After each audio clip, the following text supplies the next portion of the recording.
美国总统大选即将在今年底举行，而这场大选的一大焦点就是川普确定要再度的回归参选。不过最近呢，他却被判犯下刑法重罪哦，可能不久之后就会被抓去关。这样川普还能够当总统吗？今天就让我们一起来聊聊川普的官司吧。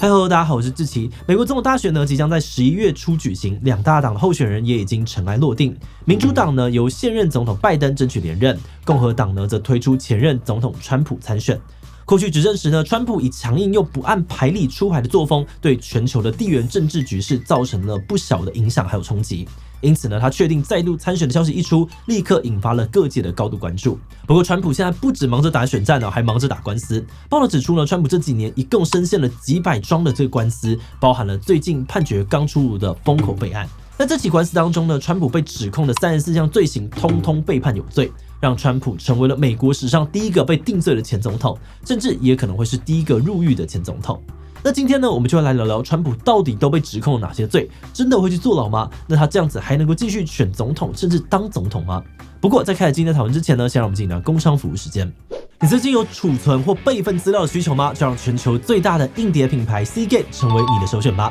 无论是随插即用的外接硬碟还是专业大容量的内接硬碟，通通呢任你选。全系列商品出厂前均通过160项严格的品质检测，包含了温度、湿度、撞击、气压等等测试。靠着严谨的品管流程，Seagate 已经连续多年被欧洲硬体协会评选为最佳硬碟品牌，也在今年初荣获了台湾杰出科技金奖的肯定。想安心的存放重要资料，建立自己的行动资料库，现在到 Momo 选购 Seagate 再享限定优惠哦。即日起至6月底前呢，满额再送限量的落件洗发露，登录发票还有机会免费吃肯德基。马上点击最下的链接了解更多资讯吧。一般来说，美国总统在退位之后呢，几乎都会选择从事政治以外的活动。不过，川普2020年败选之后，日子过得跟其他的美国前总统很不同，因为他没有做满2届总统任期的上限，还有疑似的扣打，所以他一卸任呢，就各种明示暗示说他会再次的参选。而且呢，在这几年之间他也继续的参加各种活动，公开对时下的议题发表意见，努力的维持自己的政治声量。例如2022年呢，川普就出席了全美步枪协会的活动，重申自己拥枪立场。今年呢，也先后就这个禁止 TikTok 还有堕胎权等等的争议议题公开的站队发表意见。同时，他也持续的积极经营社群甚至还成立了自己的社群平台 Truth Social。但是呢，这几年间呢，他一边为了重回白宫铺路，也一边面对着身上近100起的官司。报道指出呢，川普近年一共面临了91起民事加刑事诉讼，罪名呢从诽谤诈骗、煽动暴乱到滥用机密文件都有。不过今天因为时间的关系我们主要会集中来介绍川普主要面临的4起重大刑事诉讼案。首先呢，是最近闹得沸沸扬扬的封口费案。2018年呢，有媒体踢爆川普曾经跟成人片演员发生婚外情，而且为了隐藏这件事情，他还要求对方签署保密协议，并且支付高达13万美元的封口费。那这件事情乍看之下呢，只不过是私德的问题而且封口费本身也不违法。那后来是怎么样变成刑事重罪案件的呢？负责这起案件的检察官表示关键呢是在于这笔封口费是川普在2016年的选战期间动用竞选经费支付的。目的呢，还是为了避免丑闻影响选情，而这已经违反了美国的选举法。此外呢，在过程当中，川普为了掩人耳目，还做了假账，因此呢，检察官后来就以34项伪造商业记录的罪名起诉了川普。而5月底出炉的一审判决当中呢，这34项的罪名也全部被陪审团一致裁定为有罪，使得川普呢成为了美国史上第一位被刑事定罪的前总统。不过，其实这起案件呢，在川普面临的4大刑案当中，正是最轻量级的一起。比如机密文件案呢，就跟美国联邦法律当中的间谍罪有关。2021年初，川普卸任搬离白宫之后，美国国家档案局发现有很多属于政府财产的文件都不见了，包含了各种公文简报，甚至是国防机密文件。而且，即便这个国家档案局多次的用传票催促川普归还文件，但川普只还了一些，之后还直接不理传票。所以后来美国司法单位就正式以涉嫌违反间谍法对川普展开调查。FBI 也在2022年的8月突袭搜查这个川普的私人会所海湖庄园。结果他们发现一箱箱政府文件被随意的摆放在庄园的各个角落，从储藏室啊、厕所、浴室、卧室都有，甚至呢有些还散落在地上。而且这些文件当中更有一些被标注为最高机密，包含涉及到美国核武计划等等内容。那虽然川普表示呢，这整起事件是拜登政府的箱子骗局，说他拿走的文件都是解密过的，因此没有犯法问题。但司法单位并没有找到川普所说的解密记录，而且呢，根据美国间谍法的规定哦，只要是国防敏感文件呢，都是法条适用范围，并不只限于机密文件。因此，检警单位呢，还是在去年以蓄意持有国防机密、串谋妨碍司法公正等等的罪名起诉了他。最后呢，是跟他败选有直接关系的乔治亚州案和国会山庄案。在输掉了2020年底的大选之后呢，川普对外宣称选举舞弊是被偷走的选举，并且开始尝试推翻大选结果。而他的其中一个尝试呢，就是打电话给乔治亚州的时任州务卿拉芬斯伯格，争取重新验票。不过呢，川普不只是要求重新验票，还要求追加选票，甚至明白的说他需要11000张或是12000张的选票，也就是刚好能够让他赢过拜登的票数。结果拉芬斯伯格不但拒绝了川普，还把这段通话录了下来，交给媒体曝光。这段录音呢，不仅引发舆论哗然哦，美国的监警呢也马上立案调查，并且在去年正式就妨碍选举、选举舞弊等等罪名起诉川普，还有另外的10名幕僚。而除了打电话要求验票之外呢，川普的另外一个尝试只是大力的呼吁支持者跟他一起推翻选举结果，拯救美国。这导致他的支持者多次的上街抗议，甚至在2021年的1月6号强行的闯入美国国会大厦，造成了5人死亡，100多人受伤。那虽然这起骚乱川普本人并没有直接参与哦，但由于骚乱发生的前几个小时，川普曾经在演讲当中鼓励支持者激烈的战斗，并且暗示他们向国会大厦前进。因此，美国司法单位呢也在去年呢正式的就煽动、叛乱等等的罪行起诉了川普。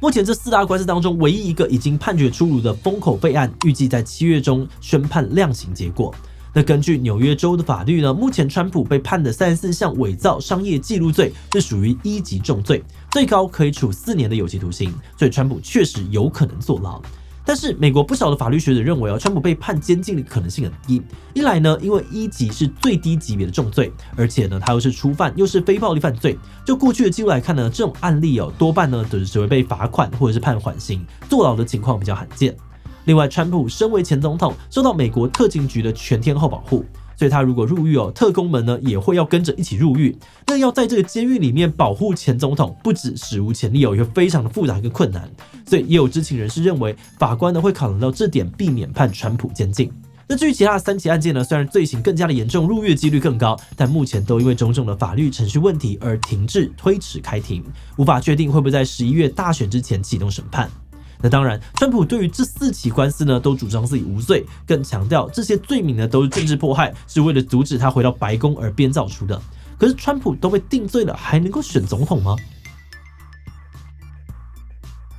答案是可以哦，因为美国宪法当中呢，就有规定总统候选人必须要年满35岁，美国出生，并且居住至少14年的公民，没有规定罪犯不能够参选。但有一个状况例外，美国宪法第14修正案规定呢，叛乱者不得就任美国公职。所以要是川普呢，因为国会山庄案被判煽动叛乱罪的话呢，可能就会失去竞选资格。不过，美国最高法院判定必须经由国会同意才能够行使这项法律。而在共和党呢占众议院多数的情况之下，这件事情几乎不可能发生。就目前来说，被定罪对川普最可能影响到的，应该是他的投票权。因为川普登记的投票地佛罗里达州规定，重刑犯呢必须要服完刑之后才能够恢复投票权。也就是说呢，假设川普入狱，而且没有在选前服完刑，就不能够投票。不过他照样可以参选，当选的话呢，还可以在这个狱中宣誓就职。那假设川普真的当选反而是针对他的诉讼案会受到影响。首先呢，司法单位可能会依循惯例搁置还没有开庭的案件，而且就算诉讼案顺利的进行，甚至定罪了，当选总统的川普呢，也会有更多的方法来避免自己坐牢。比如他可以主张监禁会妨碍他行使总统职务，而要求法院释放，或者法院也可能考量他身份特殊，而让他在总统任内不用入监，而是在白宫当中服刑。甚至在这个联邦层级的案件当中，川普还可以直接行使总统职权，特赦自己。只是这些通通都要川普真的当选总统才有可能发生就是了。那么被定了罪的川普现在选情又如何呢？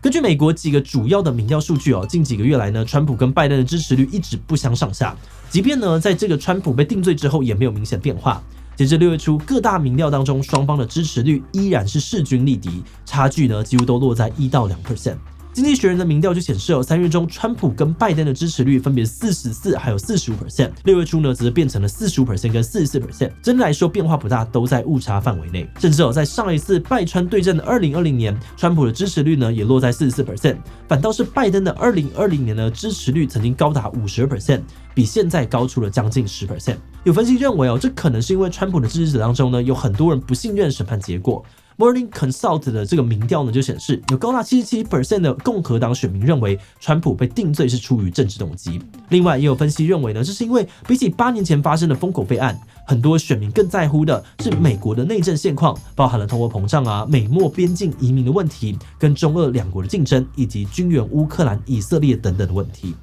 而这4年来呢，拜登政府在这些政策上面的决定跟表现，让他流失了不少的中间选民，甚至也动摇了一些民主党的关键支持者。多家的调查就一致显示，上次有大比例的人口投给拜登的这个非裔、拉丁裔还有年轻族群，这次对于拜登的支持率都有所下滑。那也是因为这个样子有不少的分析认为，目前选战的关键呢，可能更在于拜登能不能够赢回中间跟偏民主党选民的青睐。而至于川普的官司未来会不会对选情造成什么样的影响，可能还是要看后续的发展才会能够判断了。川普这一连串史无前例的官司引发了国际超高度的关注，那也是因为这个样子，所以当我们发现川普在美国的支持率似乎没有受到什么影响的时候，觉得蛮意外的，也很好奇说美国人到底是怎么样看待总统候选人被判重罪的这件事。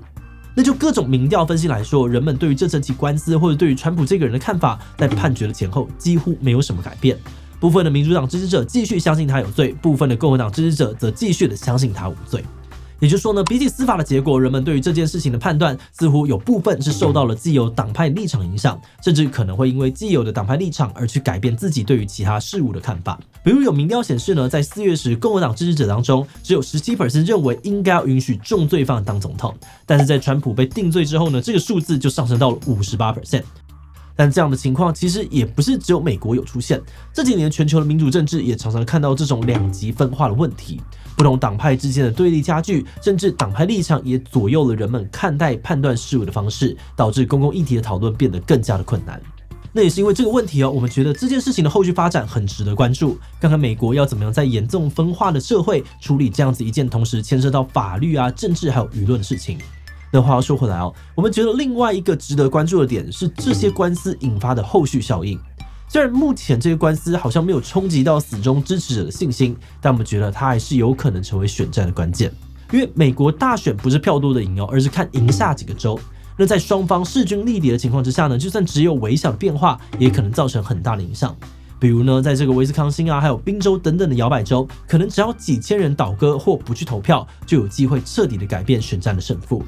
那之后呢，我们应该也还会再做一集介绍今年的美国大选，所以接下来状况就让我们继续的观察下去吧。最后就想来问大家，在选举时你会考虑投给像川普这样子官司缠身甚至被定罪的候选人吗？会反正他参选也合法没有理由因为这样子不投吧。B 完全不会都犯了这么多法，怎么相信他能够做好公职为民服务？所以看状况，如果他政策能力都比其他的候选人好很多，还是会考虑吧。其他留言分享你的想法吧。最后，如果你喜欢今天的影片，欢迎分享出去，让更多人知道川普的刑事诉讼。此外呢，可以点击这个地方看川普支持者攻陷国会大厦事件，以及川普真的反中有台吗？那么今天的这一期就到这边告一段落，我们就明晚再见喽。